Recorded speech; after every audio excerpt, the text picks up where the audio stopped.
Hi, everyone. I'm Ashley Bassett. And I'm Catherine Logan. And welcome to the Sports Docs Podcast. On each episode, we chat about the most recent developments in sports medicine and dissect through all the noise so you know which literature should actually impact your practice. Today, we're coming to you live from the American Orthopedic Society for Sports Medicine annual meeting in Washington, D.C. The AOSSM annual meeting is the premier sports medicine conference each year, hosting over 3,500 attendees with hundreds of posters and paper presentations, exhibitors, and instructional course lecturers. This year proved to be as spectacular as years past. We were fortunate to have the opportunity to catch up with many of the presenters at the meeting and get their take on some of the hottest topics in sports medicine. Over these 7 episodes, we're going to be exploring some of the hottest topics in sports medicine with these experts who are presenting at the AOSSM annual meeting. We are supported by Stryker. Seeking a clinically proven solution for your patients with massive and irreparable rotator cuff tears that has the potential for early functional recovery and pain relief? Check out the InSpace. InSpace is the industry's only minimally invasive, biodegradable subacromial balloon spacer for the arthroscopic treatment of massive irreparable rotator cuff tears. InSpace is designed to restore the subacromial space without requiring any sutures or fixation devices. Learn more at stryker.com/InSpace. We are joined today by Dr. Shawn Anthony, Associate Chief of Sports Medicine for the Mount Sinai Health System and Assistant Professor of Orthopedic Surgery at the renowned Icahn School of Medicine at Mount Sinai. Dr. Anthony is an orthopedic consultant for the U.S. Tennis Association and provides sideline medical coverage at the U.S. Open Tennis Championship each year. He has published extensively on the management of ACL injuries, so we're very excited to have him join us for our discussion today on the Bridge-Enhanced ACL Repair, or BEAR technique. So without further ado, let's get to the exhibit hall. We're excited to be joined by Dr. Shawn Anthony, but first we'd like to acknowledge Icahn Orthopedics for their support of this podcast. So Shawn, thank you for joining us for this special episode of the Sports Docs Podcast live from AOSSM. Welcome to the show. Thank you so much. So today we're talking about Bridge-Enhanced ACL Repair, or BEAR. And the BEAR technique is a surgical alternative to ACL reconstruction, as you're aware, and we'll chat about, in which the suture repair is combined with an extracellular matrix scaffold that is activated with the patient's blood and then placed between the 2 torn ends of the ACL. Our discussion today will focus first on indications for use, the surgical technique, the science behind it, post-op recovery, and then ultimately some clinical outcomes. So let's chat about why repair over reconstruction. So historically, ACL repairs did quite poorly with up to a 50% failure rate, resulting in recurrent instability, pain, and swelling. So with the development of the BEAR technique, there's renewed interest in repairing or restoring the ACL rather than reconstructing it. So we'll talk a little bit about outcomes clinically for BEAR versus ACL reconstruction later, but from your perspective, Shawn, what are the benefits of repair relative to reconstruction? For me, anytime that we can get the body to heal itself, it's going to be a more natural feeling, in this case knee, if it's an ACL injury. Other ligaments, when they get torn, such as the MCL, heal on their own. And the reason that happens is because the body can heal itself. And blood clot forms, collagen matrix is laid down, there's angiogenesis, vascularization, remodeling, and tissues can heal. In the knee, the ACL is not healing because the synovial fluid breaks down that initial blood clot formation. So what BEAR implant allows is that initial blood clot to form and then to allow the body to heal its own torn ligament. For me, in my own patients, as well as the clinical studies that have come out now with the BEAR 1 and 2 trials, the IKDC scores, and for patients watching, those are a functional outcome score. The patients reporting that the BEAR ACL repair knees feel more natural. And I've had my own patients that had a BTB on one side that I reconstructed maybe 1 or 2 years ago, and then they tear the contralateral ACL. And on the side that I did the BEAR ACL on, they all tell me it feels more natural. They have that better proprioception. And it's because you're restoring the natural orientation of the ACL fibers. Overall alignment is restored, which is better than we can do with a reconstructed ACL. So you make a good point there about restoring the native ACL versus replacing it with a piece of dead tissue, which you would do for a graft. What are some other benefits of keeping the native ACL? Does it protect the joint in some way? You kind of mentioned it feels different. Does it offer more proprioception? What are some benefits to kind of avoiding graft? In the BEAR 2 trial, they actually found that there was a lower incidence of contralateral ACL rupture. It's unclear exactly the reasons behind that, but it could be because there's less compensation. It's a more natural feeling knee on the repaired side, and then that leads to lower rates of ACL rupture on the contralateral knee. Yeah, and that's interesting because I'm sure we all know as we're getting towards the return to sport for traditional ACL reconstruction, I have a high attention to start to look at the other knee. You know, we're starting to do that testing 6, 7, 8, 9 months out, and oftentimes people will come in, we'll look at their movement quality, and I'll see that their other side is not performing well, their healthy side. And, you know, it's a good reminder that, you know, that happens. So it's an interesting finding of the study for sure. Yeah, I think it's really tempting or ideal to preserve the native ligament. There was a study, I'm not sure which one, looked at an animal study for ACL repair versus the reconstruction versus leaving it alone, and found a significantly lower rate of cartilage damage, which makes sense if you're preserving that double bundle morphology and the true, you know, proprioceptive fibers. So really exciting stuff. Yeah, for sure. So you mentioned a little bit about the science already, but let's take a little deeper dive into the science. So how does the BEAR implant work? So the BEAR implant is used to form a bridge between the ACL tibial stump that's left and the lateral wall in the femur. And everyone's ACL, when it's torn, is torn in different areas. Sometimes it's a proximal avulsion, sometimes it's a proximal third tear, mid-third tear, distal third tear. The vast majority of tears that we see in clinical practice are in either the proximal third or mid-third.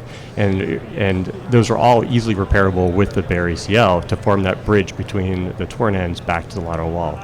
And you know, the BEAR, the first step in the surgery is first just to assess the tibial stump. When I do ACL surgery now and I see patients in the office with an ACL tear, the first thing I do is I tell them, well, you know, it's either going to be an ACL repair if the quality of the tibial stump tissue is excellent, or an ACL standard reconstruction. And that's something that we don't know yet until we do a diagnostic arthroscopy, put the camera in the knee, assess and probe that tissue, and even start to pass some sutures up through the tibial stump. And if they're, you know, I've never had an ACL tibial stump yet after 30 BEAR ACLs that I wasn't able to repair, even the ones that were mid-substance tear that initially I thought this might be one I have to bail and do a standard reconstruction on.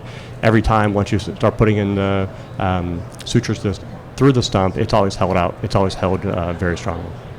So you kind of talked about patient selection. You put the camera in there, you see what the ACL tear looks like, see if it's amenable to repair. Are there other factors you're looking at to determine if repair is something you want to talk about with that patient? Their age, skeletal maturity, activities that they do? Mm-hmm. In my practice, over the age of 14, I've done BEAR ACLs now on patients as young as 14, as old as 62, so age is not really a factor. As with any ACL surgery conversation, if you have patients under the age of 21, this is the really high-risk group.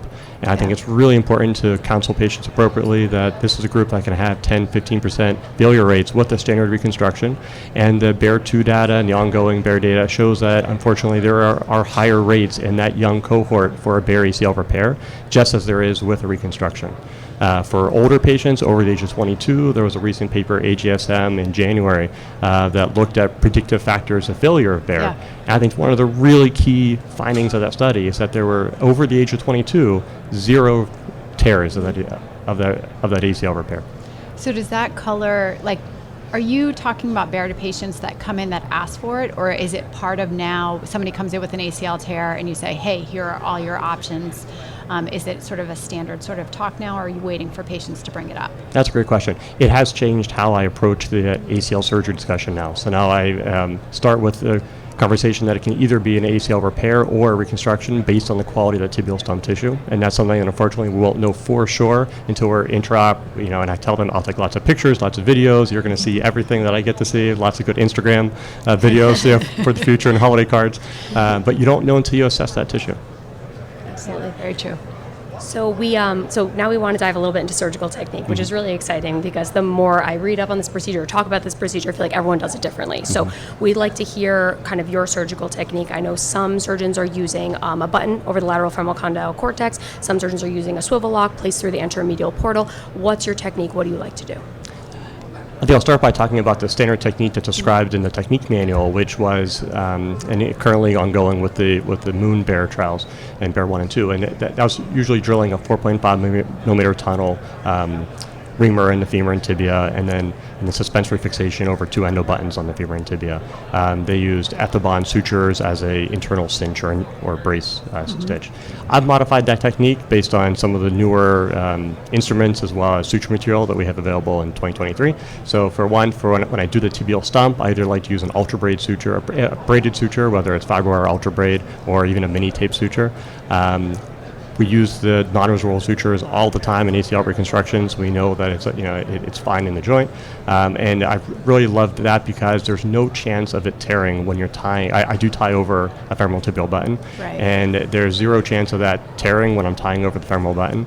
The original BEAR trials were using a vicryl suture, which I anecdotally have heard some colleagues have had issues with that when they're trying to tie that, it can break, right. and now you have to restart the entire surgery Absolutely. over. So for me, that was one technique switch. The other one is I'm trying to make it as minimally invasive as possible. So rather than a 4.5 millimeter reamer, I use a 2.7 millimeter cannulated drill, similar to what we'd used if we're doing a root repair. And then with that cannulated drill, you can pass your passing sutures on the femur and tibia to shuttle your repair sutures out the lateral cortex. You can shuttle the internal brace sutures out the anterior medial cortex with in a very minimally invasive way. Yeah, I agree. I had modified my technique over time where, I started with how it was described. I didn't have any issues as far as when I'm tying down with any sort of breakage, but that was the concern. Am I going to tie it so tight that it breaks and now I'm really taking it all down? You're worrying, now am I sort of messing around with my repair, changing the quality of the tissue, that sort of thing. And now I'm using the internal brace with basically like an ACL repair technique, and then the BEAR is on top of that. So that's been a nice sort of hybrid for me as far as technique. As far as down into the tibia, what are you doing? How are you doing your fixation distally? Fixation distally also over a titanium endo button. Yeah, so I tie both internal brace sutures over the tibial button, and then I tie on the femoral side the repair sutures through the ACL stump over that lateral cortex button. And let's walk through a little bit on the technique side. How do you handle the actual implant, the process on the back table, the whole blood? Any tips and tricks you can sort of share? So about 20 cc's of the patient's blood is harvested, and fortunately for me, every time we've been able to get blood, I've had colleagues talk about stories where they've been anesthesiasts unable to collect blood, and one of the pearls there is that you could stick a needle up through the femur and get some bone marrow. So that's always a backup option if you're unable to get blood, because that more or less whole blood is what you're introducing there as well. I collect 20 cc's. I use about 10 cc's for the actual saturation step. All of the BEAR implants can saturate a little bit differently depending on the manufacturing, so it can go a little quicker or slower. I take about 2 cc's that I put through the proximal side that's going to be inserted into the stuff, that's going to go up towards the femur, and then I use the remaining 8 cc's over the sides of the implant to kind of gently massage and hydrate the ends. And then right before implanting, I'll put a little bit on that distal side as well. I slide it down the internal brace suture. So for the internal brace or cinch sutures, I use a mini tape suture rather than the Ethibond. And I slide it down those internal brace sutures as I extend the knee. It's really important to have good visualization. So you want either a PA or residents or fellows or other assistants in the OR to have retractors in place, have really good visualization so that you can slide it right down into the notch and get it in position. Yeah, I also found that the first time I did it, my sort of extension of the portal was a little bit larger than it is now. I don't know if that's changed for you. I think Ashley and I have talked about this before. Sometimes it's very nice to have large hands in the OR, and there's times I wish I was bigger. And then this is an advantage, I think, of having a smaller hand, that I can really make sure that I have my thumb on the implant, get it into the notch, and feel like I have a really good sense of where it is. So that's sort of been a progression for me. To that point, a thumb size orthotomy is really all you need. When I first started, I was making it 3, maybe 4. It was too big. Well, that's what the technique guide says. It says to make almost like a 3 centimeter arthrotomy, and you really don't need it. You really don't need it because it's your thumb that's being pushed through anyway. So, size of your thumb is really all you need for the arthrotomy. I use a Stratafix suture to close that, which makes it a nice, nice closure as well. Yeah. And we didn't touch on, but I thought we should. I think the question that also comes up is, how does this change your surgical time? I think that's a concern for people. Is this going to, as a surgeon, slow me down? What was the learning curve for you? As with any new procedure, there's definitely a learning curve over the first 10, 20 cases. For me, it's down now to about 1 hour, so it's faster than I would do a typical ACL reconstruction. Yeah, absolutely. So we talked a lot about surgical technique, so now we want to transition into post-op. So can you tell us in brief what your post-op recovery looks like? How does it differ from a traditional ACL reconstruction? What are you doing with regards to that? So for post-op patients after BEAR, they're in a post-op hinge knee brace similar to what they would be for a standard ACL reconstruction. I keep them partial weight bearing 50% for up to 4 weeks. And I say up to 4 weeks because I do vary that depending on the quality of that stump tissue and whether I was able to get a direct primary repair, if it was a proximal avulsion, or if it was a more true mid-substance tear or distal third even, then I'd do the full 4 weeks just to allow more time for ACL healing. During that time, I go 0 to 45 degrees during the first 2 weeks. And then I have my patients come back for a 2-week post-op visit and wound check. During that visit, I usually let them bend over the table down to 90 degrees. So it's a quick advancement from that 45 to 90 by day 14. So really, they've caught up to our standard 0 to 90 that you do for a standard ACL. By that day 15, they're already getting down to 90. And do you see that in terms of do you see any early stiffness or not really? How does range of motion progress, not in terms of you allowing it, but the patients? How does that compare to ACL reconstruction? Overall, when I first started doing BEAR, following the initial PT protocols based on the BEAR trials, it was 0 to 30 degrees for the first 2 weeks, and then 30 to 60, and then 60 to 90 by 6 weeks. Those patients struggled, and I had several patients who, even out to 3 months, were pushing to get 120, 125. They all got there. Right. You just have to counsel them to be patient, keep working with the PTs, and it definitely. And Catherine, you talk about that. It's so important to have a good relationship with your PTs because so many physical therapists haven't seen BEAR yet. They're worried or frustrated sometimes because they're not making the same clinical progress maybe when they compare it to ACL patients, ACL reconstruction patients. Yeah, we talk about on our podcast all the time about rehab and the relationship with therapists, and it's always part of my surgical consent where I'm going through the risks and benefits of surgery, and I really emphasize surgery is just half of it. PT is really the other half. So if you have to really, do the rehab right if you're going to get the outcome. So pedaling back a little bit on the rehab side. So full disclosure, I'm on the advisory board for MEOC for the rehab protocol, and that was sort of the big complaint in the beginning was people are stiff, and we're only going to be 0 to 30 in the beginning, and do we feel okay advancing it? So then the next rehab protocol that got launched let them go from 0 to 45, and even with that advancement, what I counsel my patients and what I counsel the physical therapists is I will say at the 6-week mark, relative to a traditional ACL-R, you will be stiffer. At the 3-month mark, I believe you will be all caught up. But at that 6-week mark, don't be a little bit nervous. If you look at an ACL-R and the treatment plinth next to you and they're a little bit farther along in range of motion, you're going to be fine.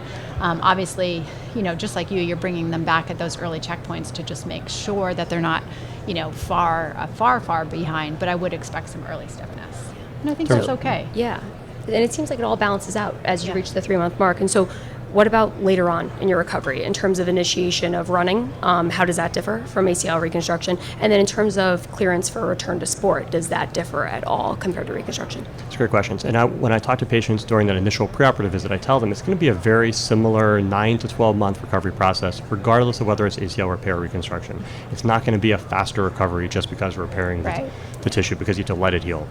So for me, I have all my patients go through a return to sport test at 9 months, and that gives them objective data from the PTs as to whether they're ready or not. And some pass and some don't, and it just gives you more objective data to work on. So most are getting back maybe 50% at that 9-month mark. Maybe some need an extra month or two. By 12 months, they're getting back. Yeah. Do you change any of your counseling based on the sport? If they're doing contact collision athletes, cutting sports, then it's 9+ months for sure.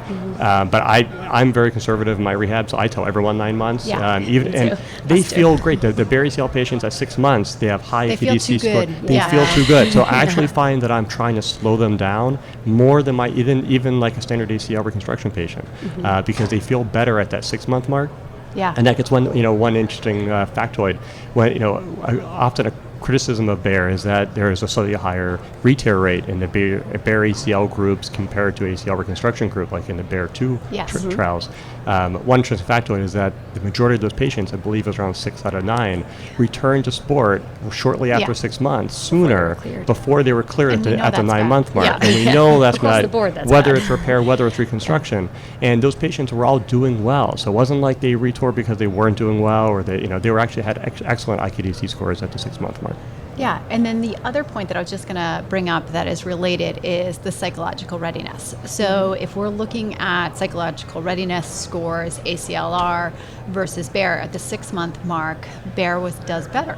And so, I think first, we should talk through why do we think that is? Why are they psychologically better? But also, does that impact their return to sport decision making? Does that mean that they are too aggressive when they return? I don't want to lead, but Shawn, what are your thoughts on those scores? Why they happen?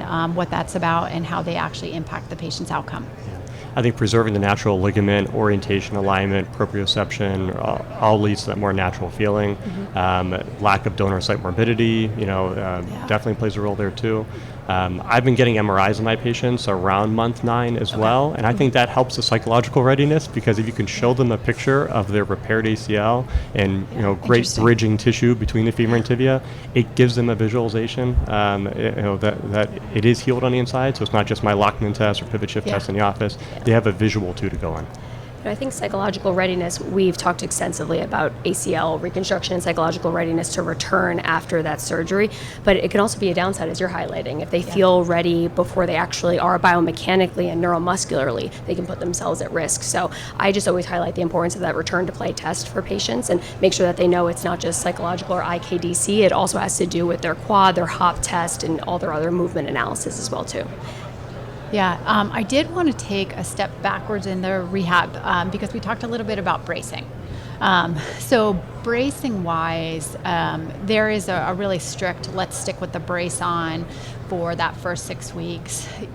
I think the literature is a little bit, I keep on it, full disclosure, I keep on a brace for the 6 weeks for all of my ACLs, not just for BEAR. But I think there's a lot of people who are moving away from it, and I know physical therapists are always asking that question, why do we need this brace? I felt like it's not as well supported. So that's part A of my question. Talk a little bit about why you use the brace, and then do you move on to a functional brace after that? And what are your thoughts on when you actually fit for that, and how do you counsel your patients about it? So bracing is really important for the BEAR ACL repairs during that first 3 months, because you're letting that clot form, you're letting collagen be laid down. You have to protect that environment. The internal brace suture certainly helps, but the external brace can play a role as well. So I use a post-op hinge knee brace for the first 6 weeks. I transition them to a functional ACL sports brace at that 6-week mark, and have them continue that for the 12 weeks. When you go back and look at some of the histological studies published in, I think, around 2014-ish by Dr. Murray, they found that the biomechanical strength of the BEAR ACL repair around 14 months is what, I'm sorry, around 14 weeks corresponded to a standard ACL reconstruction. So it takes some time. Yes. So it's really important to protect that ACL for the first 3 months. Yeah, for sure. We do highlight insurance a lot, as far as like trying to figure out are you finding any issues with getting insurance reimbursement for these braces? And so for me, I actually start the process of submitting for it at the 6-week mark, hoping they get it at 3 months. So that they do have it when they do more of their agility side-to-side work. Both of you, what is your process? Ashley, you can start with yours, and then... Yeah, so we do a similar process. We have someone that handles all the brace authorizations, and I started around between 6 to 8 weeks getting that authorized. And then I want to make sure they recover as much quad as possible before we're doing that fit, because it is a custom brace. It does have some play, but I don't want to put it on them when they have the significant DMO atrophy and then it doesn't work for their use in terms of a return to play brace. Or if they're a little too swollen. Exactly, or a little too swollen. Exactly. So I think it's like you're running that fine line, right? You don't want to do too soon, but you don't want to do too late. So around there. That's been a work in progress for us too, because often it gets denied because it's a second brace within the postoperative period. Right. So one thing that I've heard others have tried is to get that postoperative to get the functional brace fit pre-op. That's one trick that might work. So as you're prehabbing the patient and they're going through the ACL prehab, which we haven't talked about, that perhaps we can talk about for BEAR, that you can get them fit with that functional brace during that preoperative period because they're having ongoing instability. Then they can get the postoperative brace at time of surgery, and then they're already fit for that functional brace by week 6. So that's something that I'm trying to transition to. You brought up something that just reminded me of a question I wanted to ask earlier. So you talked about prehab. So when historically we were talking about ACL repairs, is you've got to get in as soon as possible. You got to get to that ligament before it starts, degenerating, and you have to do the repair. The downside of that is that motion isn't great. There's that synovial inflammation. So do you have a time cutoff that you will or will not do the BEAR? How much prehab do you allow that patient to do? How do you walk that fine line? I think prehab's really important because we have so many decades of research showing based on ACL reconstructions that patients do better when they do prehab, when they have minimal to trace effusion, when they have at least 125 degrees. So I have not modified that, when I introduce BEAR into my practice. So I have all my patients when I first see them, when they're still even waiting for their MRI to confirm an ACL tear, start their ACL prehab. So getting them into PT immediately is the first step. And then in terms of timeline, it's varied. It goes from a couple weeks after, I wait till everyone has at least 120 plus degrees of motion, trace effusion, so I prehab everyone. There's no hard and fast endpoint to when I'll say you're not a candidate for BEAR because it really depends on the tissue quality. In the initial studies of BEAR, 2 trials, they had a 50-day cutoff for inclusion criteria for the studies. During COVID times, I had several patients who developed COVID in the week that they were getting their preoperative testing for COVID, and then if you can positive for COVID, and they still wanted to do BEAR after that once they waited their 4 weeks post-COVID. And it really depends on the quality of the tissue. What I'm finding is that even out to 3 months and beyond, you have patients that the ACL quality of tissue looks the same as if I had done it at 4 weeks or whether it's 3 months. That's what I was just going to ask you. What is the sort of the farthest out you have waited, and do you see any differences? Farthest in mine is probably about 90 days, and that between 3 and 4 months. And that patient had scarred, ACL had scarred posteriorly to the PCL, which we see so commonly. Right. And you're able to elevate that tissue, freshen it up, and often it's almost a proximal avulsion. It just scars posteriorly. So there's the entire ACL stump left that you can almost do a primary repair or bridge it with BEAR right back to the wall. Okay, interesting. So for the so you have your prehab component, you're going to do your rehab. We talked about that there's a little bit of sometimes some early stiffness that we have to work through. We work through some bracing. Is there anything that you would say, here's my difference with return to sport testing, I'm more nervous or more hesitant about you returning to X, Y, or Z? I think that's where the MRI is helpful as well. So far all my Lockman exams at that 9-month mark or even at the 6-month mark are rock solid. And I think that's one thing, to tell everyone who's listening is that when you feel a standard ACL reconstruction, it's not uncommon that we do a BTB or we do a hamstring or a quad, and we check an ACL at the 3-month visit or 6-month visit, and there's like a 1A Lockman, there's a little bit of laxity versus their normal contralateral side, very acceptable, and we kind of say, well, that's sort of the normal postoperative feel of a reconstructed ACL. What I found on the BEAR ACL knees is that it's rock solid. I mean, it is a negative Lockman, there's no laxity there. So it's a different feeling whenever. You mentioned getting MRI, so obviously you're looking for that bridging tissue. Is there anything else you're looking for? Any signal in the ligament that would make you hit pause? Any effusion, anything like that kind of pushes you one way or another in terms of how they're doing in clearance? That's something that we're actually actively trying to study at Mount Sinai. We're taking all the MRIs that we're getting at the 9-month mark, and we're trying to look at the signals and try to better identify are there predictors of how well the graft, how well that ligament is healing. Yeah, I think like ACL reconstruction, traditionally it's always a big composite of many things. We can't just say, all right, your MRI looks good, you're cleared, or, we certainly aren't paying attention to time alone as the indicator of when they can return to sport, but we're looking at, okay, how is their clinical exam? Are you tolerating activities, not getting effusions? You have a solid Lockman, does your MRI look good? And then doing your return to sport testing, how do your functional sort of sport test maneuvers look? So I think exciting stuff. Yeah, it seems like it's all going to be a whole constellation of things that come together, like the return to play test. It's a 7-part, I don't know what test you guys use, mine's a 7-part test, but it's not just psychological readiness or the neuromuscular. Now you'll put in MRI as well, and the more data we have, I think the more comfortable we'll feel with clearing people to get back to their sport. Yeah, I think the last thing I was going to touch on today is, do you see the BEAR being indicated for anything else in the future?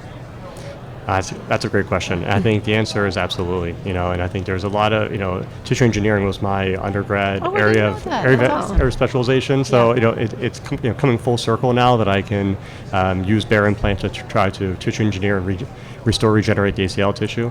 But whether we're talking about meniscus or rotator cuff, I think there's a lot of other applications that will be exciting for us in the future.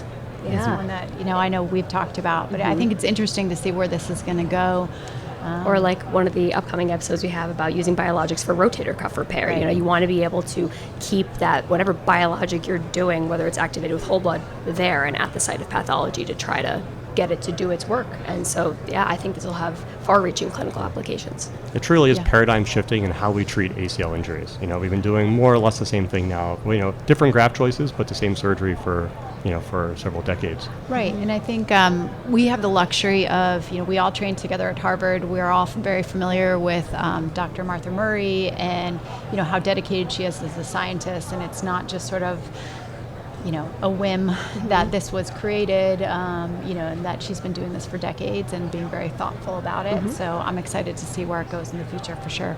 To that point, many patients tell me, is this new? Is it studied? This is it's FDA new. It's FDA new, but it is so well studied, right? So we have 20 years of research, both basic science, animal studies, human studies. So there's dozens and dozens of clinical trials, histological studies. So there's actually tons of science. And then even the follow-up, when you look at the BEAR 2 trial, 99% follow-up at 2 years, which is incredible follow-up for a level 1 clinical study. Yeah, I do have to say they have a special research program at Children's as far as doing, that's where I did my thesis for residency, and they are just on top of it as far as so you can trust what comes out. Yeah, getting all those patients tracked down. Exactly. Awesome. Well, thank you so much for joining us today. This was awesome discussion. Great way to kick off our first live episode here at AOSSM. Thank you to our audience for being here. Thank you so much, Shawn, for joining us today. Thanks so much for having me. Yeah, we appreciate it. Thanks, Shawn.